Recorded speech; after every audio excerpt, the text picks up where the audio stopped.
तो फाइनली दोस्तों अब हम लोग करने जा रहे हैं इंपॉर्टेंस ऑफ कोऑर्डिनेशन, यानी कि कोऑर्डिनेशन का महत्व क्या है। Number 1, growth in size. Growth in size कहता है कि जैसे जैसे किसी भी ऑर्गेनाइजेशन का आकार बढ़ता है, साइज बढ़ता है या फिर लेवल ऑफ ऑपरेशन बढ़ता है, वैसे वैसे ही कोऑर्डिनेशन की आवश्यकता बढ़ती जाती है। फॉर एग्जाम्पल के लिए एक स्कूल था जिसमें 100 बच्चे पढ़ते थे और पढ़ाने वाले टीचरों की संख्या 5 थी, और अभी हाल फिलहाल में उन बच्चों की संख्या 100 से 500 हो गई है। तो क्या उन 500 बच्चों को 5 टीचर पढ़ा सकते हैं? नहीं, बच्चों के साथ साथ हमें टीचरों को भी बढ़ाना पड़ेगा, और वो जो क्रियाएं करेंगे यानी जो सब्जेक्ट्स पढ़ाएंगे उनके बीच में भी तालमेल बिठाने की जरूरत पड़ेगी। क्योंकि अगर इन सभी टीचरों के सब्जेक्ट्स का टाइम टेबल ढंग से नहीं बनाया गया तो कोई भी अपना काम ढंग से नहीं कर पाएगा। Number 2, functional differentiation. हमने पढ़ा था कि एक ऑर्गेनाइजेशन के अंदर मेन 5 डिपार्टमेंट होते हैं: production, purchase, marketing, HR and finance department. अब होता क्या है कि इन सारे डिपार्टमेंट का अपना अपना एक ऑब्जेक्टिव होता है। जैसे कि परचेज वाले का ऑब्जेक्टिव हो सकता है कि मुझे कम से कम कीमत पे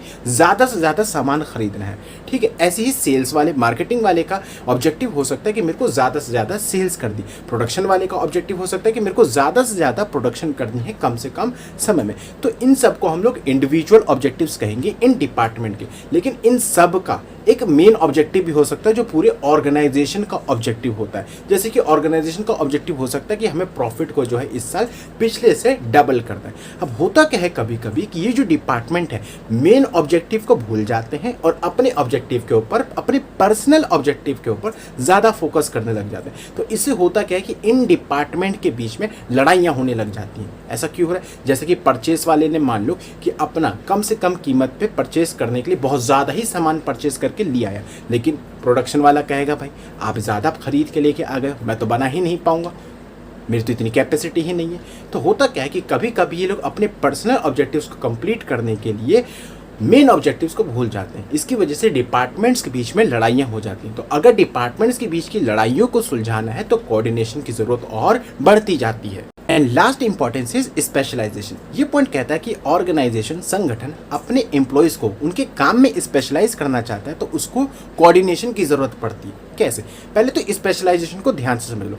हम लोग अपने काम में स्पेशलाइज कैसे होते हैं? अगर हम लोग एक ही काम को बार बार रिपीट करते हैं तो हम लोग उस काम में स्पेशलाइज हो जाते हैं।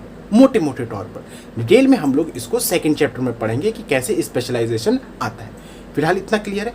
अब समझो जरा, ऑर्गेनाइजेशन में जितने भी एम्प्लॉयज काम कर रहे हैं उन सब के काम एक दूसरे से जुड़े हुए हैं। तो फिलहाल वो जो एम्प्लॉय अपने काम को बार बार कर रहा है तो उसके अंदर स्पेशलाइज हो जाएगा। लेकिन अगर एक एम्प्लॉय स्पेशलाइज है और दूसरा स्पेशलाइज नहीं हो पा रहा तो इसकी वजह से पूरे ऑर्गेनाइजेशन को सफर करना पड़ सकता है, यानी ऑर्गेनाइजेशन को लॉस उठाना पड़ सकता है। तो इसलिए अगर अपने एम्प्लॉयज को स्पेशलाइज करना है तो उन सब के बीच में तालमेल स्थापित करना, कोऑर्डिनेशन स्थापित करना बहुत ही जरूरी है। तो ये 3 इंपॉर्टेंस थे कोऑर्डिनेशन के: growth in size, functional differentiation और तीसरा स्पेशलाइजेशन।